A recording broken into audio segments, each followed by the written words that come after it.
everyone, welcome to the Berry Fun Yarns YouTube channel. My name is Tanya and I am the dyer behind Berry Fun Yarns, which is a naturally dyed yarn line, and I am based in Minnesota in the United States.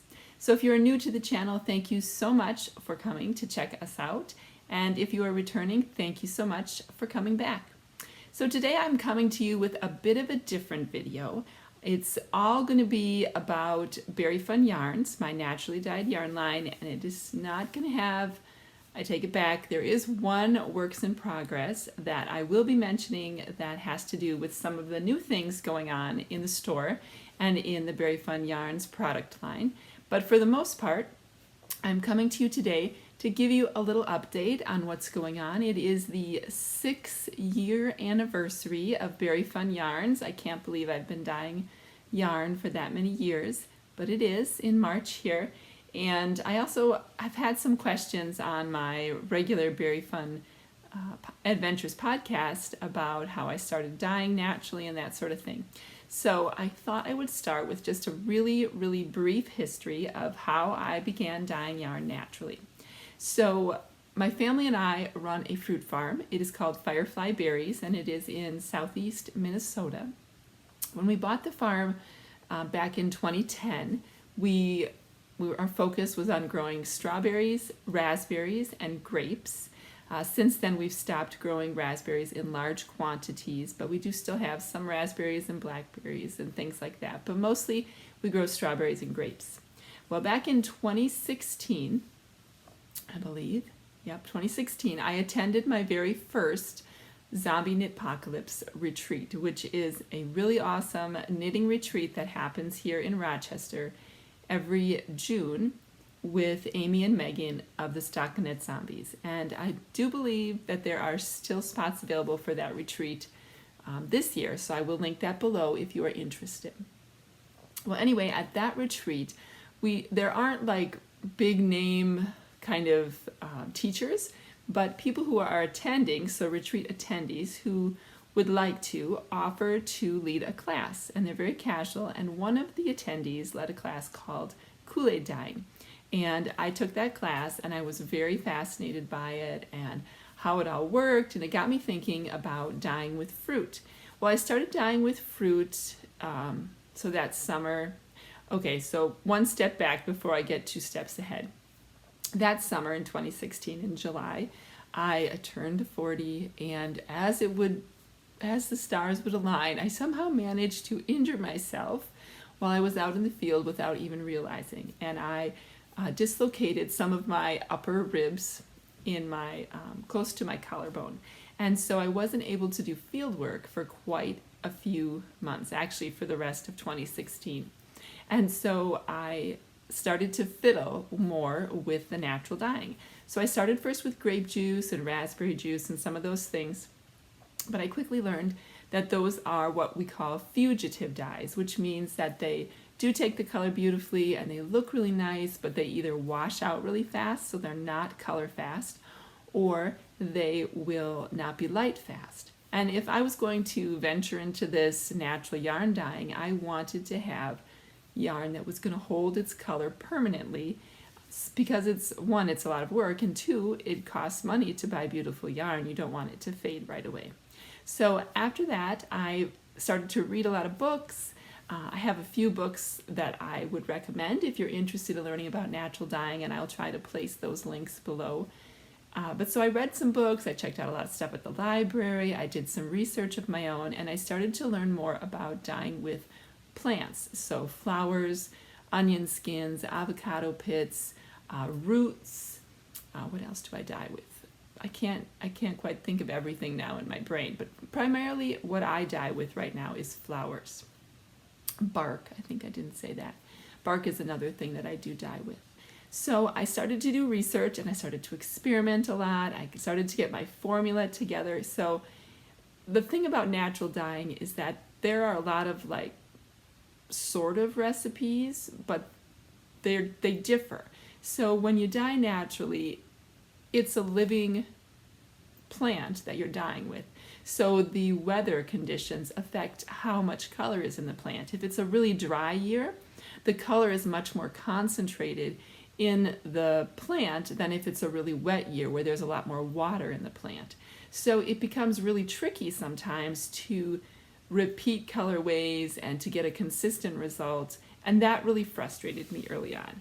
And so I did do some experimenting, and I started to do more serious thinking about natural dyeing, but it wasn't until March of 2017 that I actually opened my online store and I started to sell my dyed yarns. So a lot of the colors that I have come by in the past 6 years are, in fact, I would say 90% of the colors, maybe even close to 100%, are all by experiment and by learning about the different dye stuff and the colors that comprise that.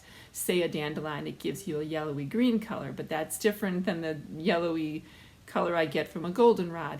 And so learning about combining the different plants to get different results, it all happened by experiment. And I would say that if you venture into natural dyeing ever, don't be frustrated, because that really is the heart of natural dyeing, because not only is it affected by the weather where your plants are grown, but it is affected also by your water. So how acidic or basic your water is, if you have well water with more minerals in, or if you have city water with chlorine in. So things, the pH in natural dyeing of the liquid that you dye in, it really affects the colors that you get.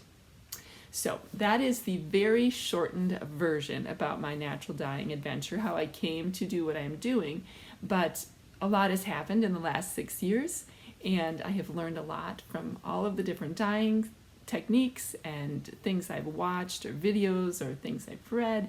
And back in 2020 when we had COVID and the lockdown, I was not feeling inspired at all, and I thought I was going to stop doing Berry Fun Yarns. But after taking almost a year off, at the end of 2020, actually I took more than a year off, because it was towards the end of 2021 where I was like, oh, I think I miss doing this. So I've kind of come back with a lot of excitement and gusto. My children are getting older now. My youngest is 11 and in the 5th grade, and my oldest is a sophomore in college. So I'm starting to have more time to put towards my business. So all that to say is that Berry Fun Yarns is celebrating 6 years this March, and we are having a special update online, kind of a bigger update with some discontinued yarns going on sale and some new bases coming in.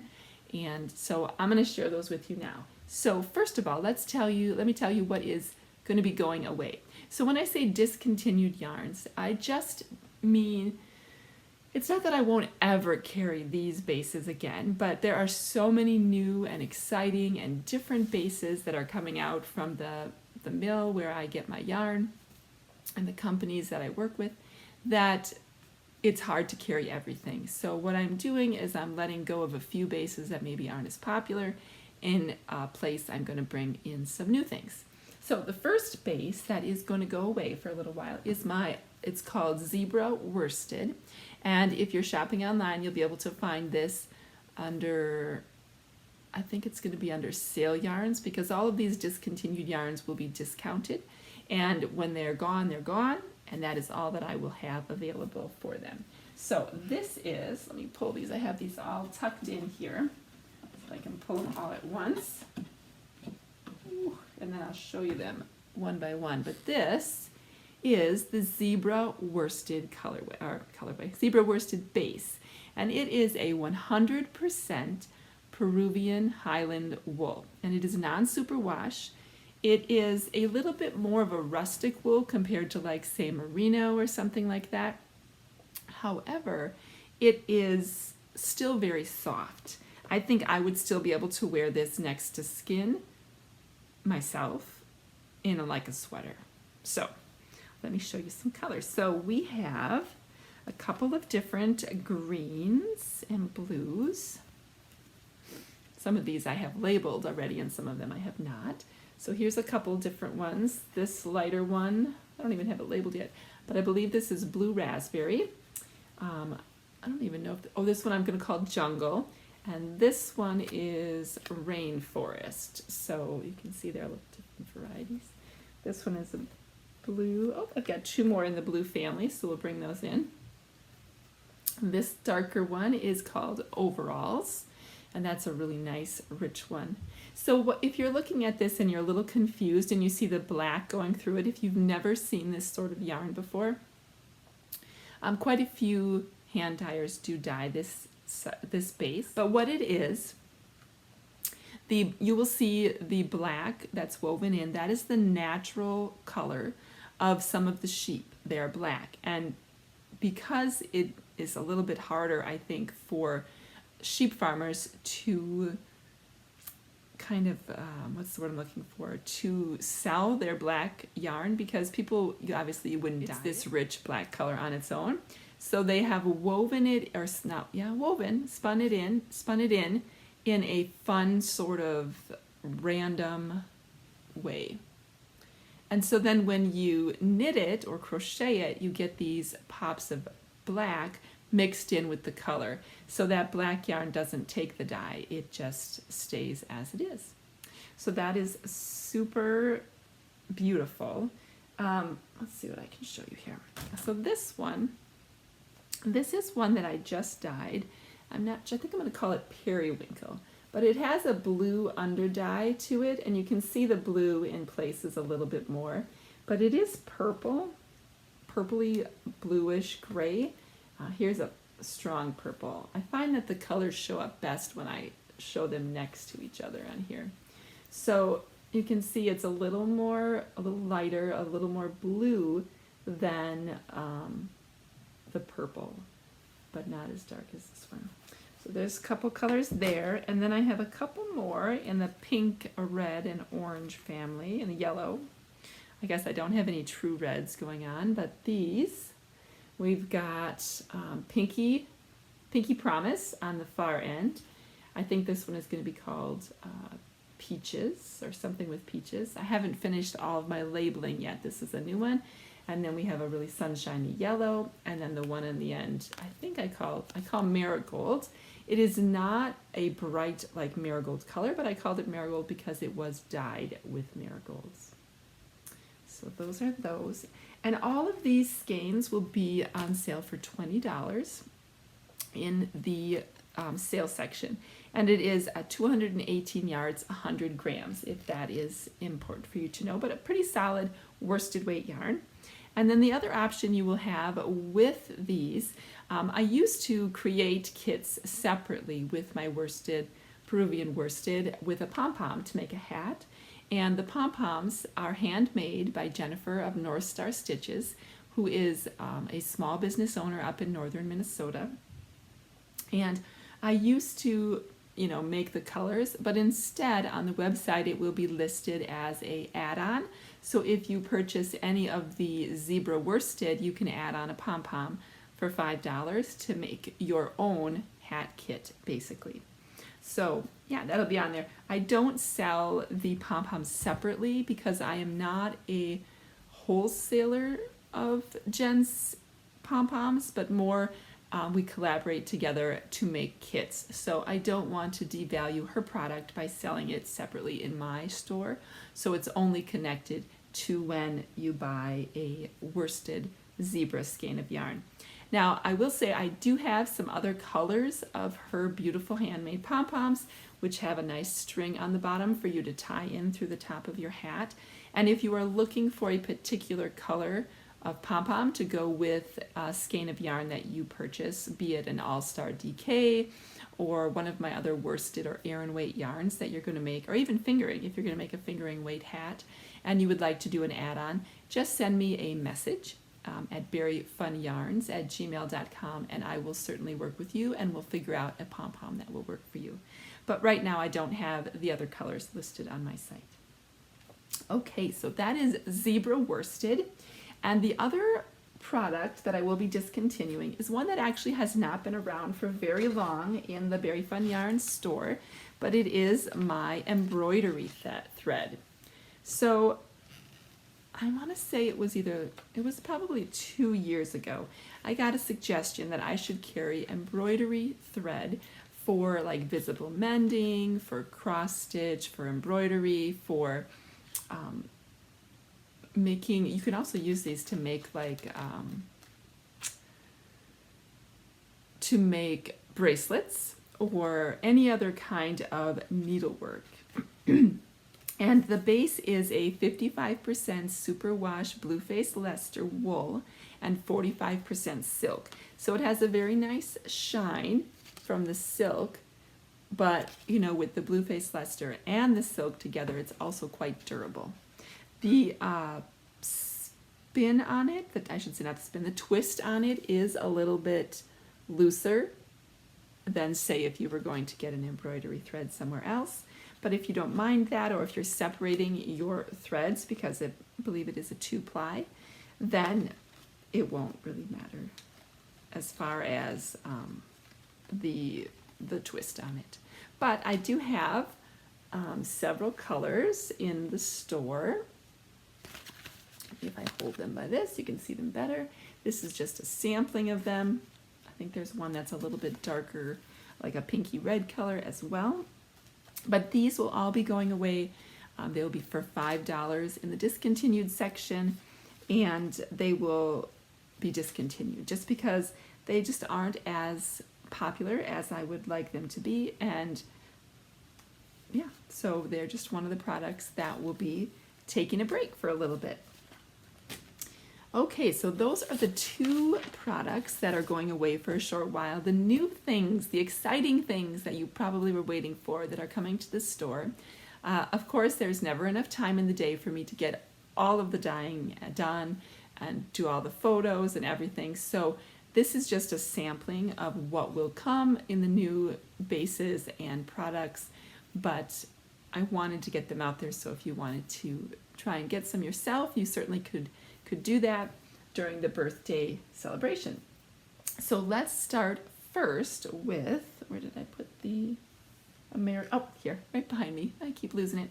So let's start first with a new worsted base that I'm carrying. So I often get requests for American wool, basically. So a wool that is non-superwash, that's grown here in America, spun and milled in America, so that it has a lower carbon footprint. And I have always wanted to carry a couple of these bases, just have had a hard time finding a reliable, consistent source of where to get that from. And I wanted it to be soft enough that it would appeal to people who were not super interested in rustic yarn, but still willing to hand wash and do that sort of thing. So what I have found is a non-superwash American worsted. It is a Merino Rambouillet blend, and it is 217 yards for 100 grams, and I'm simply calling it American worsted. And this is the mermaid colorway. No, I said that wrong. This is the balloon ride colorway. This one is the mermaid colorway. This one, I don't know. I think I'm just calling it Lagoon. It's just a solid blue that is similar to some of the colors that are in here. I had grand plans for all of the colors I was going to be dyeing up on this base, but time just wasn't enough time. And then this one, it does not show up. It shows up a lot more muted than I think it is. I mean, it is a non-superwash base, and typically non-superwash wools are a bit more muted than the superwash treated yarns, but this one is a beautiful pink and orange, whoops, and I'm losing it, yellow colorway, and I'm calling it I Can't Elope. I'm John Mellencamp, because it has lots of melony colors, so a little pun there for you, people who like puns.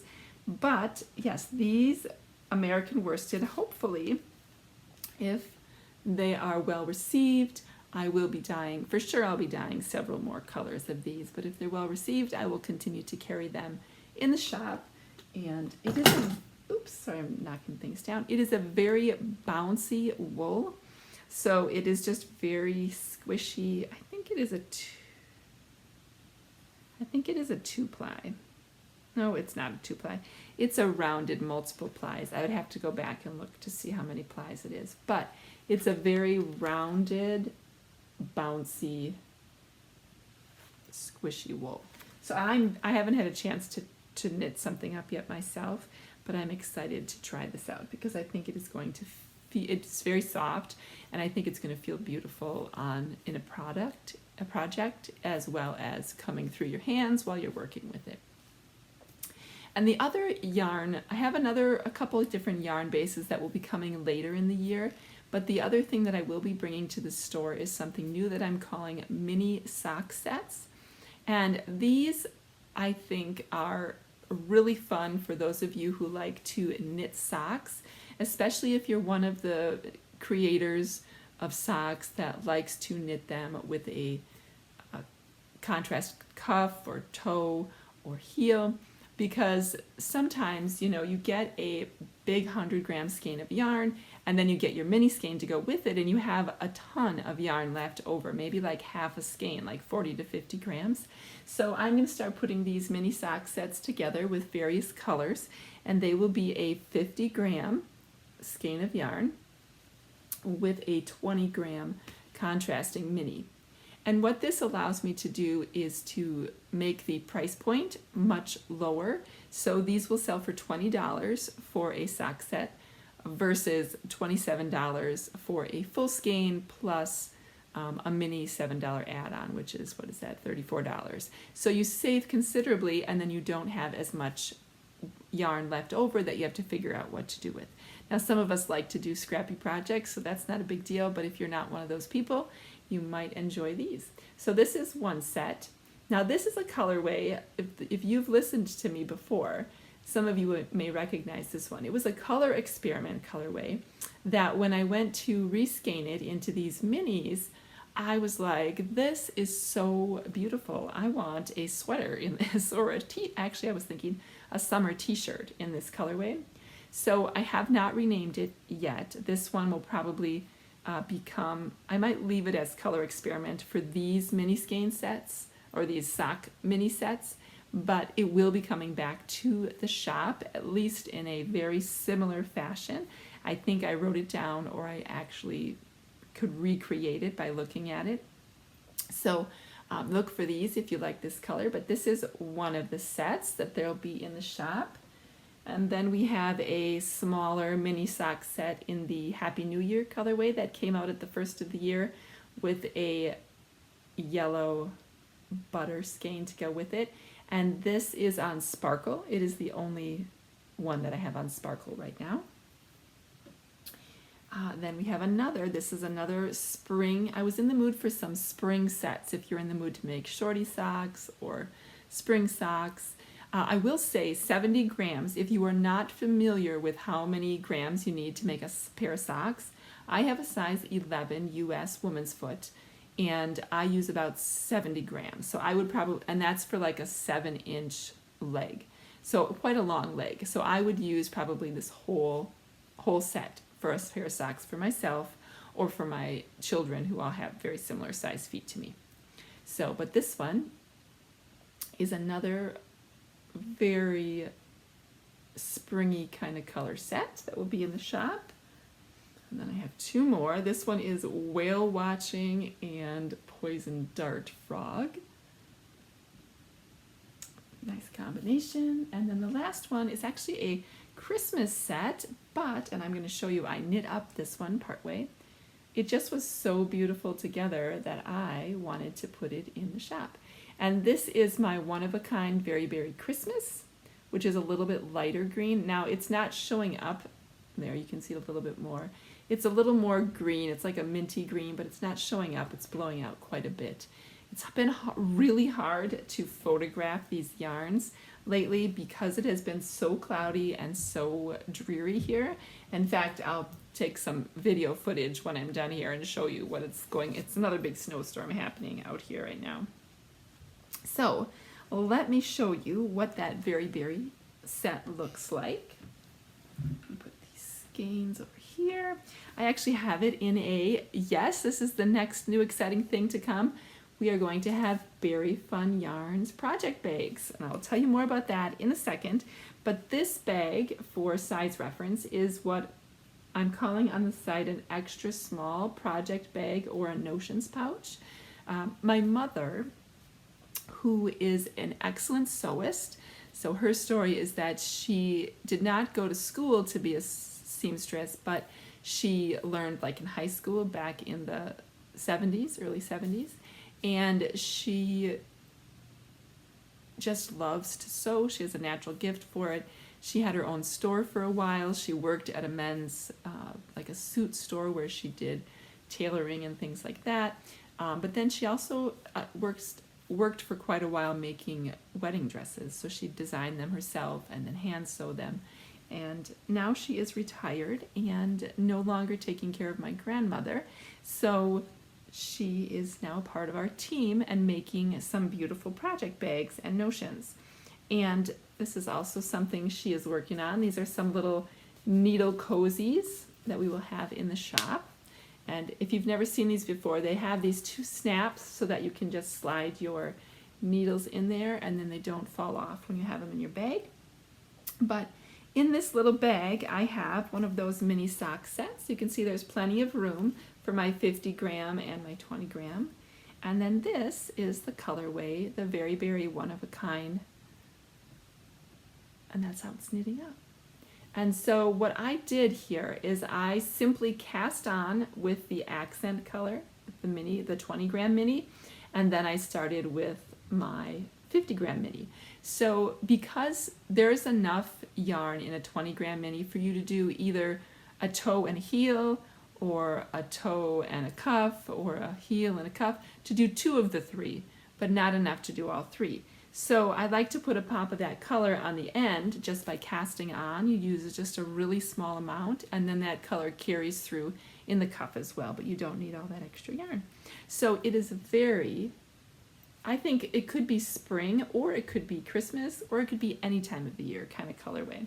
But I am enjoying those, and I will talk more about these socks as a work in progress when I do my next Very Fun Adventures episode, which will probably come out next week around the 17th of March. I've been so busy with the shop update that I haven't had as much time to knit, so I wanted to kind of give myself one more week before I shared all those projects with you. So that is the end of the new yarn bases that I want to show you that will be in the shop. But then I do have just a little bit of the project bags to show you. Now, I will say that the bags that I'm going to show you, some of them, like the sizes, will be returning with different styles, or not different styles, different fabrics in the exact same size, style as they are right now. And I'll tell you which ones. And then others are going to be tweaked just a little bit. So this first batch of bags that my mom made for me was sort of an experiment with us, the two of us, her sewing and me with what sizes I wanted her to make. And I have another idea for something entirely different that I don't have here today that she's working on for some different things. So there'll be lots of new and different interesting styles that will still be coming.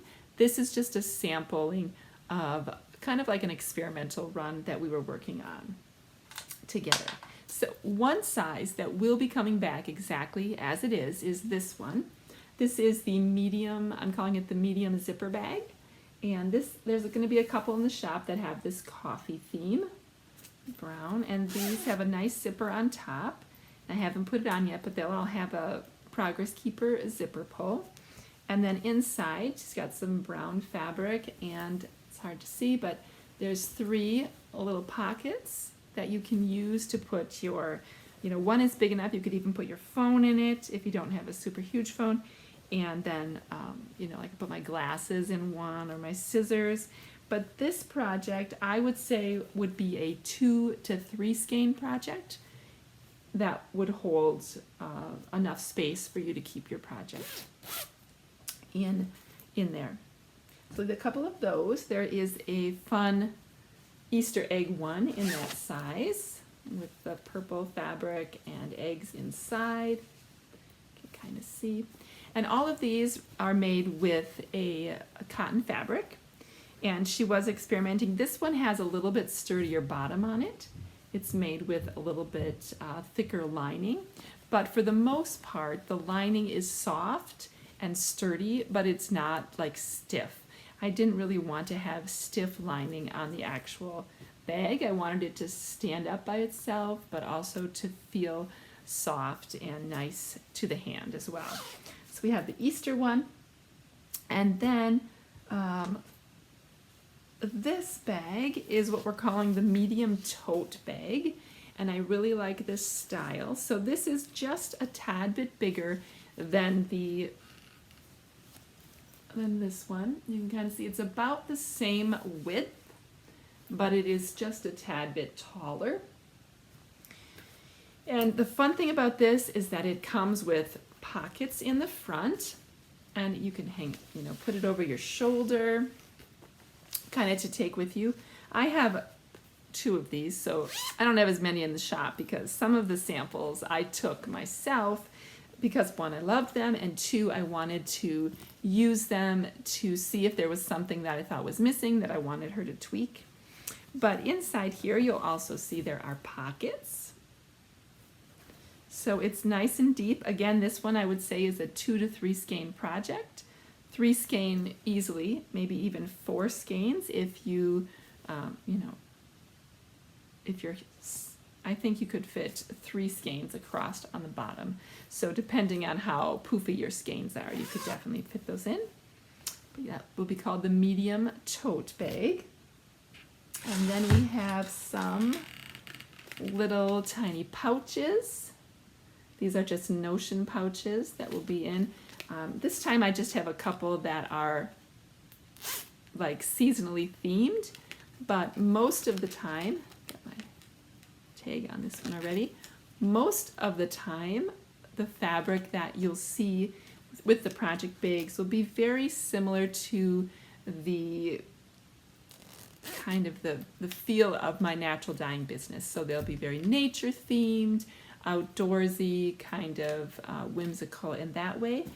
Not so much, seasonally themed, although we will probably have some when it comes to like Thanksgiving, Halloween, Christmas, that sort of thing. But yeah, and this is a super cute, I like this guy. He's got orange and green on the inside. Leprechaun guy.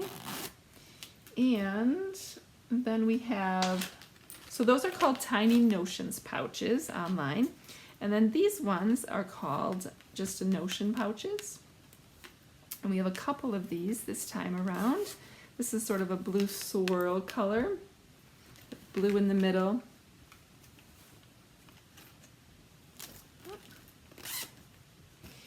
Then there is a beautiful butterfly one. Now some of these that have the bigger rectangular bottom, this is the size that I was showing you that I had my 50-gram skein of. So this one is called an extra small project bag or notions pouch, and you can fit, this is the size that I had my 50-gram plus 20-gram mini in. And so if you're doing like a pair of socks, that would work for a pair of socks. And then there's one more that's in that small project themed area. This one does not have quite as big of a rectangular base. So my mom was just experimenting with how deep we wanted the base to be. But still very nice. It has pockets in the inside again. I have one of these that I use for like crochet hooks to keep them in, just to keep them safe, or to put in like my phone, or other things that I want to put in a bigger bag when I'm going somewhere so I don't lose it. But I really love this print, this bird's print. And then one last fun little Easter bag notions pouch with Easter eggs. And then the other thing I mentioned that we will be carrying, and I just have a couple cat themed ones right now. My mom was going kind of with the fabric she had as scraps for these at the moment. But these are the needle cozies that you will find in there. There'll be a few of them in this shop update. Now, if you go to the shop and you're really interested in these project bags and you don't see something left or something that you're looking for, I will have more, and I will let you know about that through my Instagram or my Facebook, my newsletter.